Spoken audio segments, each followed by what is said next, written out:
Vamos começar as notícias pela economia, onde é muito engraçado essa questão de expectativas do mercado.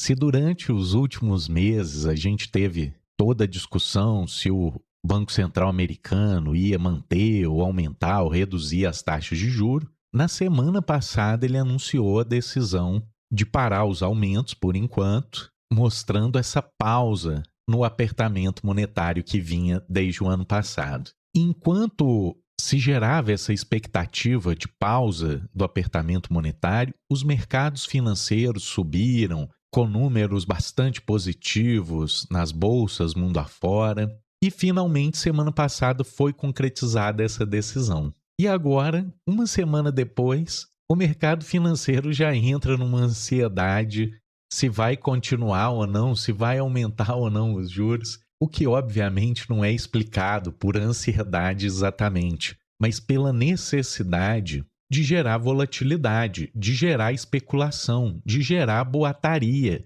que alimenta essas flutuações das bolsas e que no fim do dia é o que remunera esses especuladores. Se o mercado não tivesse variação, o especulador não teria motivo de existir, porque não existiriam apostas sobre o futuro. Porque o mercado financeiro vive exatamente dessa volatilidade. E aí eu trago esse exemplo como, depois de apenas uma semana da decisão real, já está se criando essa nova bolha de volatilidade através dessa desculpa dos medos de um novo aumento da taxa de juros. Calma, né, gente? Acabou de paralisar a alta de juros. Vamos esperar mais um tempo para ver os dados, o que eles vão apontar.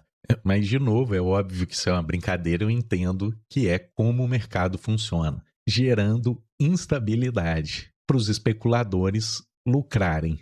Ainda dentro dessa discussão de política monetária, uma notícia importante, mas que, por outro lado, representa uma fragilidade da economia global. Então, a gente acabou de falar, né, que os bancos ocidentais, bancos centrais ocidentais, estão nessa tendência de aumento da taxa de juros. O Banco Central americano parou, mas aponta que pode haver um novo aumento futuro. Então, a cara da política monetária nesses países da Europa, nos Estados Unidos, é tipicamente contracionista, ou seja, uma diminuição da liquidez do mercado pelos aumentos das taxas de juros. E pelo lado oposto, na China, o Banco Central vem cortando as suas taxas de juros, fazendo uma política monetária expansionista, visando a recuperação da economia após o fim das políticas de Covid-0. Eu citei que é um sinal de advertência para a economia mundial, porque, obviamente, se esperava que a China não precisasse de estímulos monetários para essa recuperação da sua produção industrial. Mas, por outro lado, não faz sentido pensar numa política fiscal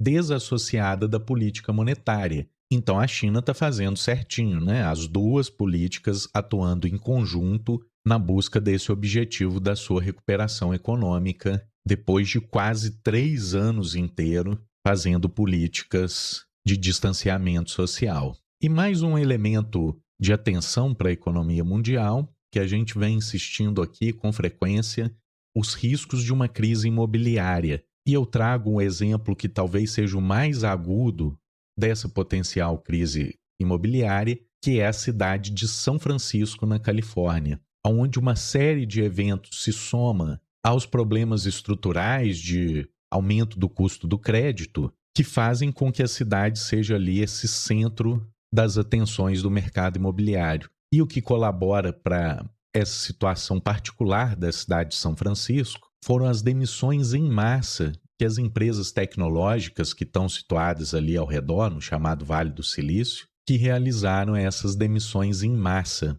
E outra característica local, nos últimos anos sobretudo, a cidade tem convivido com verdadeiras cracolândias espalhadas por várias áreas da cidade, e isso leva ao aumento de crimes, o preço muito elevado, a especulação desses executivos do Vale do Silício criou uma massa de sem-tetos, de desabrigados, e isso agora tudo se somando para essa tempestade perfeita no setor imobiliário de São Francisco, podendo levar essa crise imobiliária na cidade, e como é uma cidade muito importante para a economia americana, isso pode acabar trazendo outras consequências pela contaminação de outras regiões, outras cidades, outros bancos envolvidos nesse mercado. E para terminar de falar de economia hoje, eu queria mostrar como funciona o livre mercado na prática para os países ocidentais. Então, ontem mesmo eu vi um vídeo de uma jornalista falando que não podia mexer na Eletrobras porque existem outros acionistas privados e que o direito deles, quase como uma coisa divina, o direito desses acionistas privados. E a realidade aí, ó, na Itália, a China, uma empresa chinesa, é uma das grandes acionistas, inclusive é a acionista majoritária da Pirelli, a empresa de pneus. E o governo italiano está impedindo o acionista majoritário da Pirelli de eleger o presidente da empresa, colocando em primeiro lugar a questão estratégica, a questão da potência industrial do país, na frente dos interesses dos acionistas, nesse caso, acionistas chineses. Obviamente, tem todo um jogo geopolítico por trás, não é a mesma coisa mandar acionistas americanos e cuidarem da sua vida do que fazer isso com acionistas chineses, como é o caso da Pirelli, mas isso reforça a hipocrisia desse tipo de argumento, que no fundo quer disfarçar de técnico, né, um juridiquês, um economês, mas no final das contas não passa de uma decisão política. Ao não questionar a privatização da Eletrobras ou incentivar uma privatização da Petrobras, não tem nada de técnico por trás desses argumentos. É puramente político, como mostra aí a questão da Pirelli, onde o desejo do governo se impõe a qualquer contrato pretensamente, livremente negociado. Agora, indo para a geopolítica, com o desastre que tem sido a contraofensiva ucraniana, os aliados europeus já parecem começar a se dar conta e a preparar uma porta de saída. E a França já começa a propor, como porta de saída para uma futura negociação, a ideia de colocar a Ucrânia dentro da OTAN e assim garantir pelo menos o congelamento da situação que parece que vem se deteriorando para o país. Então isso é o que o Eliseu coloca publicamente. Mas a própria mídia francesa traz que outros interesses podem estar por trás desse aceno da França em colocar a Ucrânia dentro da OTAN. E o principal motivo seria uma resposta à Alemanha para a questão da defesa aérea que os alemães preferiram comprar dos americanos ao invés dos franceses, como uma espécie de ameaça, já que a Alemanha não pretende colocar a Ucrânia dentro da OTAN, justamente porque isso levaria a uma maior necessidade de canalizar recursos financeiros para o país. E como a Alemanha está em recessão, vamos concordar que não é o melhor dos momentos para fazer esse tipo de transferência de renda para o exterior. Então esse seria o verdadeiro motivo do aceno de Paris a Kiev, mas eu gostaria de destacar essas outras duas leituras possíveis. A primeira, da França reconhecendo o fracasso da contraofensiva, já que ela começa a preparar as negociações da Ucrânia a partir de um cenário de derrota dessa contraofensiva. E, por fim, o segundo ponto, as rachaduras nessa relação entre Alemanha e França no que toca à política de segurança, à política de defesa, aonde me parece que dessas fraturas o que a gente vê é os Estados Unidos jogando com os dois lados e trabalhando essas contradições dessa aliança europeia a seu favor. Então vende arma para a Alemanha, deixa Paris enciumado porque não foi a França que vendeu essas armas, e com isso a França se afunda ainda mais numa guerra impossível contra a Rússia, colocando o jogo mais uma vez naqueles termos de que a Europa sempre perde e os Estados Unidos ganha a despeito dessa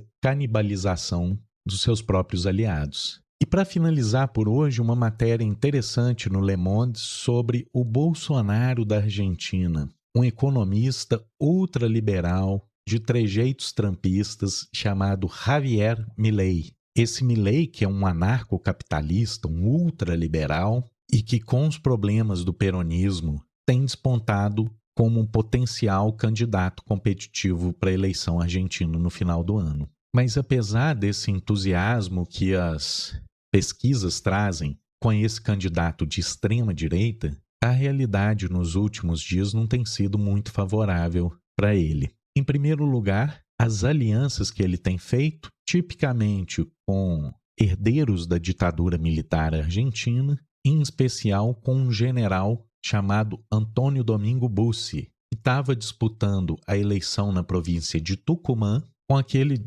discurso conhecido de armar todo mundo, proibir o aborto, cortar os gastos sociais, assim como na província de La Rioja, ele contou com o sobrinho do antigo presidente Carlos Menem, outro defensor do ultraliberalismo, do anarcocapitalismo, e ambos perderam as eleições regionais, tanto em Tucumã quanto em La Rioja, o que foi duas derrotas importantes contra a solidificação dessa candidatura nacional do Javier Milei. E uma terceira província, a de Neuquén, perdeu e ainda o candidato derrotado saiu atirando, xingando o Milei, numa coisa bem típica dessas desavenças da extrema-direita que a gente está bem acostumado já a ver aqui no Brasil. Mas, em resumo, fica essas lições, né? Esse candidato de extrema-direita, um antissistema, liberal na economia, conservador nos costumes, trampista,